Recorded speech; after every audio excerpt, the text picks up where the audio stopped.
Ayan oh. Mahangin guys. Ayan, masarap ng weather. Katatapos lang ng ilang araw na ulan. So ayan. Ito yung mga kalapit building namin dito. So mga hindi pa tapos, hindi pa nakulayan ng mga building. Okay lang yan. At least may building, di ba? Hindi mo kailangan ng mabongga. Ayan. So ito yung mga kaya ano nila dito, mga business nila minsan na maganda kasi magpaparinta tapos marami namang nagre-renta. Ayan, maraming tao. Diba? You know, bawat ano talaga may makikita kang tindahan, salon, mga salon, ayan, kung ano-ano pa, hindi mababakante yung kanilang mga ilalim ng kanilang building kasi pinaparinta nila para pang negosyo at sa taas naman ay pang renta. Diba?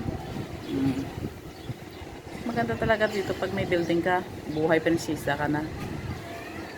So ayan lang guys, napakita ko lang sa inyo ang dito sa aming mga kapitbahay.